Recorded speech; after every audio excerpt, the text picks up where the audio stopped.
ಗರಂಪುರಿ ಎಂಬ ಹೆಸರಿನ ಊರಿತ್ತು. ಈ ಊರಿನ ಹೆಸರು ಗರಂಪುರಿ ಅಂತ ಯಾಕೆ ಬಂತು ಯಾಕಂದ್ರೆ ಈ ಊರಲ್ಲಿ ಸೂರ್ಯನ ಕಿರಣ ಪಕ್ಕದ ಊರಿಗಿಂತ ಹೆಚ್ಚಿಗೆನೆ ಬೀಳ್ತಾ ಇತ್ತು. ಅದಕ್ಕೆ ಬೇಸಿಗೆ ಕಾಲದಲ್ಲಿ ಎಲ್ಲಾ ಊರಿಗಿಂತ ಈ ಊರಲ್ಲಿ ತುಂಬಾನೇ ಬಿಸಿಲಿರ್ತಾ ಇತ್ತು. ಆ ಊರಲ್ಲಿ ಒಂದೇ ಶಾಪ್ ಇತ್ತು, ಅದು ಜಮೀನ್ದಾರ್ದಿತ್ತು. ಅಲ್ಲಿ ಫ್ಯಾನ್ಗಳನ್ನ ಮಾರ್ತಾ ಇದ್ರು. ಒಂದು ದಿನ ಒಬ್ಬ ವ್ಯಕ್ತಿ ಆ ಜಮೀನ್ದಾರ್ನ ಫ್ಯಾನ್ ಶಾಪ್ಗೆ ಬರ್ತಾನೆ. ಆ ಅಂಗಡಿಯಲ್ಲಿ ಜಮೀನ್ದಾರ್ ಶಿಷ್ಯ ದಕ್ಷ್ ಕುತ್ಕೊಂಡಿದ್ದ. ಅಯ್ಯೋ ದಕ್ಷಣ, 3 ತಿಂಗಳ ಹಿಂದೆ ತಾನೇ ನಿಮ್ಮ ಹತ್ರ ಫ್ಯಾನ್ ತಗೊಂಡ್ ಹೋಗಿದ್ದು, ಇವಾಗ ಮತ್ತೆ ಹಾಳಾಗೋಗಿದೆ. ಆನ್ ಮಾಡಕ್ ಎಷ್ಟು ಪ್ರಯತ್ನ ಪಟ್ರು ಕೂಡ ವರ್ಕೇ ಆಗ್ತಾ ಇಲ್ಲ ಅದು. ಇವಾಗ ನಾನೇನ್ ಮಾಡಕ್ಕಾಗತ್ತೆ? ನಿನ್ನ ಫ್ಯಾನು ಹಾಳಾಗ್ಬಿಟ್ರೆ ನಾನೇನ್ ಮಾಡ್ಲಿ? ಒಂದು ಕೆಲಸ ಮಾಡ್ಬೋದು, ನನ್ನ ಹತ್ರ ಹೊಸ ಫ್ಯಾನ್ ಖರೀದಿ ಮಾಡು, ನಾನ್ ನಿನ್ಗೆ ಒಳ್ಳೆ ಫ್ಯಾನ್ ಕೊಡ್ತೀನಿ. ಇದನ್ನೇ ಹೇಳ್ಬಿಟ್ಟು ನೀವು ಹೋದ್ಸಲ ನನಗೆ ಫ್ಯಾನ್ ಕೊಟ್ಟಿದ್ದು, ಆದ್ರೆ ಅದು ಹಾಳಾಗಿದೆಯಲ್ಲ ಈಗ. ನೋಡೋಣ, ಹೊಸಾದ್ ಬೇಕಿದ್ರೆ ತಗೋ, ಇಲ್ಲ ಅಂದ್ರೆ ಇಲ್ಲಿಂದ ಹೋಗ್ತಾ ಇರು. ಸುಮ್ನೆ ನನ್ ಟೈಮ್ ವೇಸ್ಟ್ ಮಾಡ್ಬೇಡ. ಇನ್ನೇನು ಬೇಸಿಗೆ ಬೇರೆ ಶುರು ಆಗುತ್ತೆ. ಫ್ಯಾನ್ ತಗೊಂಡಿಲ್ಲ ಅಂದ್ರೆ ನೀರಿಂದ ಆಚೆ ಬಂದಿರೋ ಮೀನ್ ತರ ಒದ್ದಾಡ್ಬೇಕಾಗತ್ತೆ. ಯಾಕಂದ್ರೆ ಊರಲ್ಲಿರೋದು ಜಮೀನ್ದಾರಣಿಯವರು ಒಂದೇ ಅಂಗಡಿ ಫ್ಯಾನ್ ಮಾರುವಂತದ್ದು. ಆ ವ್ಯಕ್ತಿ ಏನೋ ಯೋಚನೆ ಮಾಡ್ತಾ ಇರ್ತಾನೆ. ಮತ್ತೆ ದಕ್ಷಿಗ್ ಹೇಳ್ತಾನೆ, ಕೊಡೋಣ, ಫ್ಯಾನ್ ತಗೊಂಡಿಲ್ಲ ಅಂದ್ರೆ ನನ್ನ ಮಕ್ಕಳೆಲ್ಲ ಶಕೆಯಿಂದ ಒದ್ದಾಡ್ಬಿಡ್ತಾರೆ. ಆ ವ್ಯಕ್ತಿ ದಕ್ಷಿಣ ಫ್ಯಾನ್ ಅನ್ನ ಖರೀದಿ ಮಾಡ್ತಾನೆ. ಅದು ಜಾಸ್ತಿ ಬೆಲೆಗೆ. ಅವನಲ್ಲಿಂದ ಹೊರಟು ಹೋಗ್ತಾನೆ. ಅದೇ ಸಂಜೆ ಜಮೀನ್ದಾರ್ ಅವರು ಅಂಗಡಿಗೆ ಬರ್ತಾರೆ. ಹೇಳು ದಕ್ಷ್, ಎಷ್ಟು ಫ್ಯಾನ್ಗಳನ್ನ ಮಾರ್ದೆ? ಎಷ್ಟು ಜನ ಕೆಟ್ಟ ಹೋಗಿರೋ ಫ್ಯಾನ್ ನ ತಗೊಂಡ್ರು? ಹೌದು, ಎಷ್ಟೊಂದ್ ಜನ ಬಂದಿದ್ರು, ಅವ್ರು ಕೆಟ್ಟೋಗಿರೋ ಫ್ಯಾನ್ ಎತ್ಕೊಂಡು. ನಾನು ಇವತ್ತು ಎಷ್ಟೊಂದು ಫ್ಯಾನ್ಗಳನ್ನ ಮಾರ್ದೆ. ಒಪ್ಕೊಳ್ಳೇಬೇಕು ಜಮೀನ್ದಾರಣಿಯವರೇ, ನೀವು ಸಮಯ ಮತ್ತೆ ಅವಕಾಶನ ಸರಿಯಾಗಿ ಉಪಯೋಗಿಸ್ಕೊಂಡಿದ್ದೀರಾ. ಕೆಟ್ಟೋಗಿರೋ ಫ್ಯಾನ್ ನ ಮಾರ್ತೀರಾ ಹೊಸದು ಅನ್ಬಿಟ್ಟು. ಏನ್ ಮಾಡೋದು, ಹೀಗೆಲ್ಲ ಮಾಡ್ಬೇಕಾಗುತ್ತೆ. ಚೆನ್ನಾಗಿರೋದ್ ಕೊಟ್ರೆ ಇವ್ರು ಮತ್ತೆ ನನ್ನ ಅಂಗಡಿಗೆ ಬರೋದೇ ಇಲ್ಲ. ಜಮೀನ್ದಾರ್ ಅವರು ಪ್ರತಿ ಸಾರಿ ಫ್ಯಾನ್ ಅನ್ನ ಹೆಚ್ಚಿಗೆ ಬೆಲೆಗೆ ಕೊಡ್ತಾ ಇದ್ರು. ಅದೇ ಊರಲ್ಲಿ ತರುಣ್ ಎಂಬ ವ್ಯಕ್ತಿ ತನ್ನ ಹೆಂಡತಿ ಶೈಲು ಜೊತೆ ವಾಸಿಸ್ತಾ ಇದ್ದ. ಒಂದು ದಿನ ತರುಣ್ ಮನೆ ಫ್ಯಾನ್ ಕೂಡ ಹಾಳಾಯ್ತು. ಆಗ ಶೈಲು ತರುಣ್ಗೆ ಹೇಳ್ತಾಳೆ, ರೀ ನೋಡಿ, 3 ವರ್ಷದಲ್ಲಿ 3 ಫ್ಯಾನ್ ಕೆಟ್ಟ ಹೋಯ್ತು. ಮದ್ವೆ ಸಮಯದಲ್ಲಿ ಏನೇನೋ ಹೇಳಿದ್ರಿ, ನನ್ಗೋಸ್ಕರ ಚಂದ್ರ ನಕ್ಷತ್ರನ ತಂದ್ ಕೊಡ್ತೀನಿ ಅಂತ, ಮತ್ತೆ ಸೂರ್ಯನ್ ಕಿರಣ ನನ್ ಮೇಲೆ ಬೀಳ್ದ ಹಾಗೆ ನೋಡ್ಕೊಳ್ತೀನಿ ಅಂತ ಹೇಳಿದ್ರಿ. ಮತ್ತೆ ಇವಾಗ ಏನ್ ಮಾಡ್ತಾ ಇದ್ದೀರಾ? ಪ್ರತಿ ವರ್ಷ ನನ್ ಕೈಯಲ್ಲೇ ಗಾಳಿ ಬೀಸ್ಕೋಬೇಕಾಗಿದೆ. ಅಯ್ಯೋ ಭಾಗ್ಯವತಿ, ನಾನು ನಿನಗೆ ಏನ್ ಹೇಳಲಿ, ಇಡೀ ಊರ್ನವ್ರದ್ದು ಇದೇ ಪರಿಸ್ಥಿತಿ ಆಗಿದೆ. ಯಾರ ಫ್ಯಾನು ಕೂಡ 7 ತಿಂಗಳಿಗಿಂತ ಜಾಸ್ತಿ ವರ್ಕ್ ಆಗ್ತಿಲ್ಲ. ನಮ್ ಮನೆಯಲ್ಲಿ ನಾನು AC ನಲ್ಲೇ ಬೆಳೆದಿದ್ದು, ಆದ್ರೆ ನೀವು ತಂದಿರೋ ಫ್ಯಾನ್ ವರ್ಷ ಮುಗಿತಿದ್ದಂಗೆ ಎಲ್ಲ ಹಾಳಾಗೋಗುತ್ತೆ. ನಾನು ಈ ಬೇಸಿಗೆ ಕಾಲನ ಹೇಗೋ ಕಳಿಬೇಕು ಅನ್ಕೊಂಡೆ, ಯಾಕಂದ್ರೆ ನಿನ್ ಜೊತೆಗೆ ಇರ್ಬೇಕಲ್ವಾ. ವಿಷಯ ಆದ್ರೂ ತಿಳ್ಕೊ ಅಲ್ವಾ, ಆ ಫ್ಯಾನ್ ಪದೇ ಪದೇ ಯಾಕೆ ಕೆಟ್ಟ ಹೋಗುತ್ತೆ ಅಂತ. ನಿನ್ ಮಾತೇನೋ ಸರಿಯಾಗೇ ಇದೆ. ಸರಿ, ನನಗೆ ಈ ಫ್ಯಾನ್ ಎತ್ಕೊಂಡು ಅಂಗಡಿಗೆ ರಿಪೇರಿಗೆ ತಗೊಂಡು ಹೋಗ್ತೀನಿ.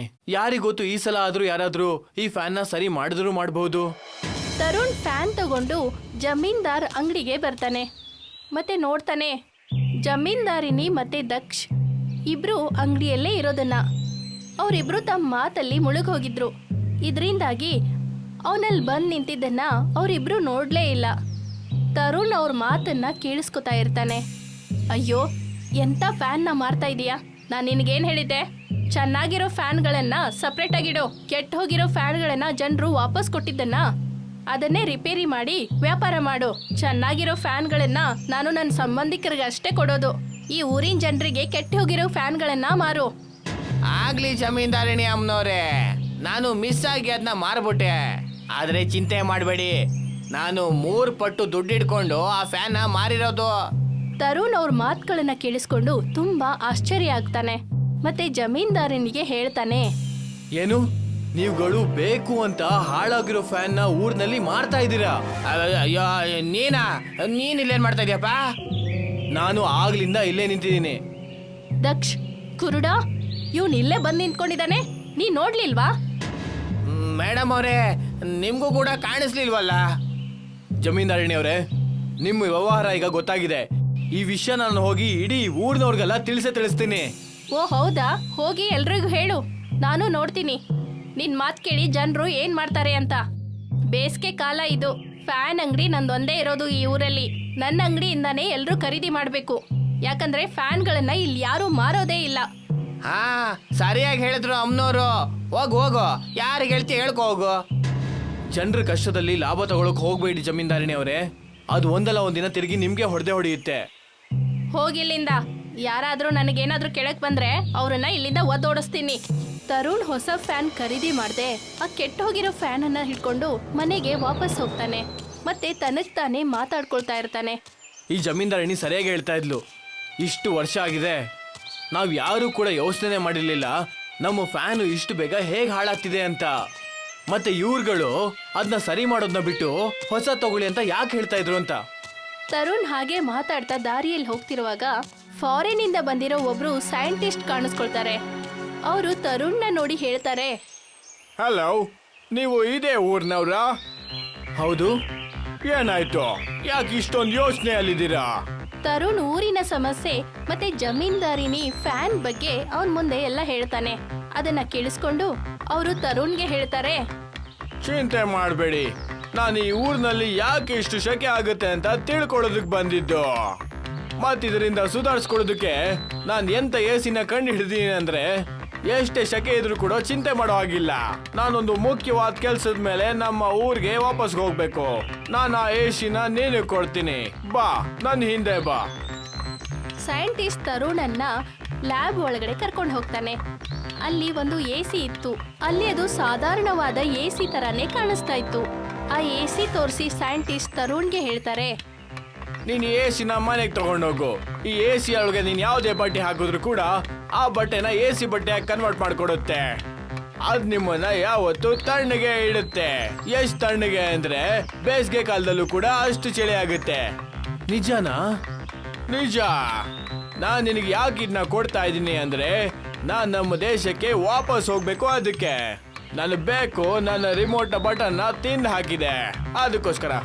ಏನು? ಏನಿಲ್ಲ, ನೀನ್ ಕೇವಲ ಇದನ್ನ ತಗೊಂಡು ಹೋಗು. ಮತ್ತೆ ಎಲ್ಲಿ ಇಟ್ಕೋಬೇಕು ಅದನ್ನ ಅಲ್ಲಿ ಇಟ್ಕೋ. ಮತ್ತಿದ್ರಿಂದ ಬಟ್ಟೆಗಳನ್ನ ತೆಗಿತಾ ಹೋಗು. ತರುಣ್ ಎಸಿ ತಗೊಂಡು ತನ್ನ ಮನೆಗ್ ಬರ್ತಾನೆ. ಮತ್ತೆ ಎಲ್ಲ ವಿಷಯವನ್ನ ತನ್ನ ಹೆಂಡತಿಗೆ ಹೇಳ್ತಾನೆ. ಅವನ್ ಹೆಂಡತಿ ಶೈಲು ಅವನಿಗೆ ಹೇಳ್ತಾಳೆ, ರೀ ಇದನ್ನ ಆನ್ ಮಾಡಿ ನೋಡನ್ವಾ, ಅಲ್ಲಿಂದ ಬಟ್ಟೆ ಏನಾದ್ರೂ ಬಂದ್ರೆ. ಹೇಗಿದ್ರು ಈ ಎಸಿ ರಿಮೋಟ್ ಮೇಲೆ ಒಂದೇ ಬಟನ್ ಇರೋದು. ನನಗಂತೂ ಅನ್ಸಲ್ಲ ಈ ಎಸಿಯಿಂದ ಗಾಳಿ ಬರುತ್ತೆ ಅಂತ. ತರುಣ್ ಎಸಿನ ಆನ್ ಮಾಡ್ತಾನೆ.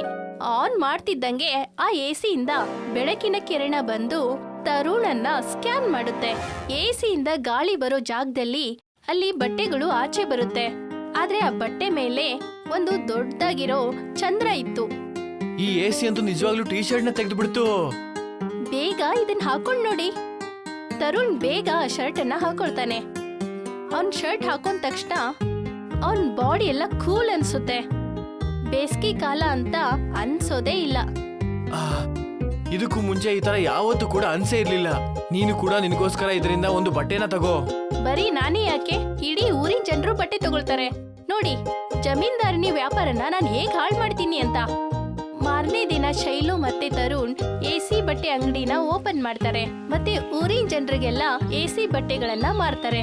ನಿಧಾನವಾಗಿ ಊರಿನ ಜನರು ಫ್ಯಾನ್ ಖರೀದಿ ಮಾಡೋದನ್ನ ಕಡಿಮೆ ಮಾಡ್ತಾರೆ. ಯಾಕಂದ್ರೆ ಅವ್ರ ಹತ್ರ ಈಗ ಎಸಿ ಬಟ್ಟೆ ಇರುತ್ತೆ. ಒಂದು ದಿನ ಜಮೀನ್ದಾರಿನಿ ದಕ್ಷ ಹತ್ರ ಹೋಗಿ ಕೇಳ್ತಾಳೆ, ಏನಾಯ್ತು, ವ್ಯಾಪಾರ ಯಾಕಾಗ್ತಿಲ್ಲ? ಬೇಸಿಗೆ ಕಾಲ ಇದು, ಹಾಗಿದ್ರೂ ಕೂಡ ಫ್ಯಾನ್ಗಳ ವ್ಯಾಪಾರ ಆಗ್ತಾ ಇಲ್ವಾ? ದಕ್ಷ ಆ ಎಸಿ ಬಟ್ಟೆಗಳ ಬಗ್ಗೆ ಎಲ್ಲಾ ವಿಷಯವನ್ನ ಹೇಳ್ತಾನೆ. ಅದನ್ನ ಕೇಳಿ ಜಮೀನ್ದಾರಿನಿ ಹೇಳ್ತಾಳೆ, ಓ ಹಾಗ ವಿಷಯ. ಹೌದು ಅಮ್ಮವ್ರೆ, ನಾನು ಇದನ್ನೂ ಕೂಡ ನೋಡಿದ್ದೀನಿ. ಈ ಎಸಿನ ಆರಾಮಾಗಿ ಎಲ್ಲಿ ಬೇಕಾದ್ರೂ ಇಡ್ಬೋದು, ಎಲ್ಲಿ ಬೇಕಾದ್ರೂ ತಗೊಂಡು ಹೋಗ್ಬೋದು. ಹಾಗಾದ್ರೆ ನಾವು ಆ ಎಸಿನ ಕಳ್ಳತನ ಮಾಡೋಣ. ಜಮೀನ್ದಾರಿನಿ ಎಸಿ ಕಳ್ಳತನ ಮಾಡ್ಬೇಕು ಅಂತ ಪ್ಲಾನ್ ಮಾಡ್ತಾಳೆ. ಒಂದು ದಿನ ಬೆಳಿಗ್ಗೆ ತರುಣ್ ತನ್ನ ಅಂಗಡಿನ ಓಪನ್ ಮಾಡ್ತಿರುವಾಗ ಅಲ್ಲಿ ದಕ್ಷ ಬರ್ತಾನೆ. ಅಯ್ಯೋ ಅಣ್ಣ ತರುಣ್, ನಿನ್ ಹೆಂಡತಿ ಶೈಲು ಕಾಲ್ ಜಾರಿ ಬಿದ್ಬಿಟ್ಲು. ಅವಳನ್ನ ನೋಡ್ಬೇಕು ಅಂತಿದ್ಲು. ಏನು? ಹೌದಾ? ನಾನು ಈಗಲೇ ಹೋಗ್ತೀನಿ. ತರುಣ್ ಈ ವಿಷಯನ ಕೇಳಿ ತನ್ನ ಹೆಂಡತಿ ಹತ್ರ ಓಡ್ ಹೋಗ್ತಾನೆ. ಆಗ ಜಮೀನ್ದಾರಿನಿ ಅಲ್ಲಿಗೆ ಬರ್ತಾಳೆ. ಅರೇ ವಾ, ನಾನು ಹೇಗ್ ಪ್ಲಾನ್ ಮಾಡ್ದೆ ನೋಡು. ವಾ, ನಾನು ಎಷ್ಟು ಚೆನ್ನಾಗಿ ನಾಟಕ ಮಾಡಿದೆ. ಅಮ್ಮವ್ರ ಜೊತೆ ಇದ್ದಿದ್ಕೆ ಇದಾದ್ರೂ ಉಪಯೋಗಕ್ಕೆ ಬಂತಲ್ಲ. ಬಾಯಿ ಮುಚ್ಕೊಂಡು ಈ ಎಸಿನ ತಗೊಂಡು ಮನೆಗ್ ಬಾ. ದಕ್ಷ ಎಸಿನ ಎತ್ತೋಕೆ ಶುರು ಮಾಡ್ತಾನೆ. ಆದ್ರೆ ಅವ್ನು ನೋಡ್ತಾನೆ, ಆ ಎಸಿ ಮೇಲೆ ಏನೋ ಬರ್ದಿತ್ತು. ಅಮ್ಮವ್ರೆ, ಇದ್ರ ಮೇಲೆ ನಾವು ಬರ್ದಿದೆ, ಆಂಟಿ ಥೀಫ್. ಏನೋ ಆಂಟಿ ಥೀಫ್ ಅಂತ ಬರ್ದಿದ್ಯಪ್ಪ. ನಾನೇನ್ ಮಾಡ್ಲಿ, ಬಾ ಬೇಗ ಎಸಿನ ತಗೊಂಡ್ ಬಾ. ಅವರಿಬ್ರು ಎಸಿನ ಕಳ್ತನ ಮಾಡ್ಕೊಂಡು ಜಮೀನ್ದಾರಿನಿ ಮನೆಗೆ ಹೋಗ್ತಾರೆ ಮತ್ತೆ ಎಸಿನ ಗೋಡೆ ಮೇಲೆ ಹಾಕ್ತಾರೆ. ಅಮ್ಮವ್ರೆ, ಆನ್ ಮಾಡ್ಲಾ? ಖಂಡಿತ ಆನ್ ಮಾಡು. ದಕ್ಷ ಎಸಿ ಆನ್ ಮಾಡಿದ ತಕ್ಷಣ ಆ ಎಸಿ ಒಳಗಡೆಯಿಂದ ಬಟ್ಟೆ ಬರೋದಕ್ಕೆ ಶುರು ಆಗುತ್ತೆ. ಆದ್ರೆ ಈ ಸಾರಿ ಆ ಬಟ್ಟೆ ಮೇಲೆ ಚಂದ್ರನ್ ಬದಲು ಸೂರ್ಯ ಇರುತ್ತೆ. ಜಮೀನ್ದಾರಿನಿ ಮತ್ತೆ ದಕ್ಷ ಆ ಎಸಿ ಬಟ್ಟೆನ ಹಾಕೊಂಡಿರ್ತಾರೆ. ಆದ್ರೆ ಅವ್ರಿಗೆ ಕೂಲ್ ಆಗೋ ಬದಲು ತುಂಬಾನೇ ಹೀಟ್ ಆಗ್ತಾ ಇರುತ್ತೆ. ಅಯ್ಯೋ, ನಂಗೆ ಈ ಬಟ್ಟೆನಲ್ಲಿ ತುಂಬಾ ಶೆಕೆ ಆಗ್ತಿದೆ, ಇರು ನಾ ಈ ಬಟ್ಟೆನ ಚೇಂಜ್ ಮಾಡ್ಬರ್ತೀನಿ. ಅಮ್ಮವ್ರೆ, ಈ ಬಟ್ಟೆ ತೆಗೆಕ್ ಆಗ್ತಾ ಇಲ್ಲ, ಇದು ನಮ್ಗೆ ಅಂಟ್ಕೊಂಡ್ಬಿಟ್ಟಿದೆ. ಇದು ಆಂಟಿ ಥೀಫ್ ಕಾರಣದಿಂದಾಗ ಆಗಿರೋದು. ನಾವೀಗ ಇದನ್ನ ವಾಪಸ್ ತರುನು ಕೊಡ್ಬೇಕು. ಇಬ್ರು ಎಸಿ ತಗೊಂಡು ತರುಣ್ ಅಂಗಡಿ ಹತ್ರ ಬರ್ತಾರೆ ಮತ್ತೆ ಎಲ್ಲಾ ವಿಷಯವನ್ನ ಹೇಳ್ತಾರೆ. ಅಲ್ಲಿ ಶೈಲು ಕೂಡ ನಿಂತಿರ್ತಾಳೆ. ಏನಾಯ್ತು, ಕಳ್ತನ ಮಾಡಿ ಸಮಾಧಾನ ಆಗ್ಲಿಲ್ವಾ? ಅದಕ್ ಸುಳ್ಳು ಬೇರೆ ಹೇಳ್ತೀರಾ? ಇಲ್ಲ, ನಾವು ನಿಮಗೆ ಕ್ಷಮಿಸೋದಿಲ್ಲ. ಮಗಳೇ, ನಮ್ಮನ್ನ ಕ್ಷಮಿಸ್ಬಿಡು, ತುಂಬಾನೇ ಶೆಕೆ ಆಗ್ತಿದೆ. ಕೇವಲ ಒಂದು ಕಂಡೀಷನ್ ಮೇಲೆ ನಾವು ನಿಮ್ನ ಕ್ಷಮಿಸ್ತೀವಿ. ನಾ ಎಲ್ಲಾನು ಒಪ್ಕೋತೀನಿ. ಊರ್ನವ್ರಿಗೆಲ್ಲ ಹೊಸ ಫ್ಯಾನ್ಗಳನ್ನ ಕೊಡಿ. ಮತ್ ಈ ಕೂಡ್ಲೆ ಊರ್ನ ಬಿಟ್ಟು ಹೋಗ್ಬೇಕು. ಮತ್ ಯಾವತ್ತು ವಾಪಸ್ ಬರೋದಕ್ ಹೋಗ್ಬೇಡಿ. ಆಯ್ತು, ಒಪ್ಕೊಂಡೆ. ತರುಣ್ ಅವರಿಬ್ರನ್ನ ಕ್ಷಮಿಸ್ಬಿಡ್ತಾನೆ.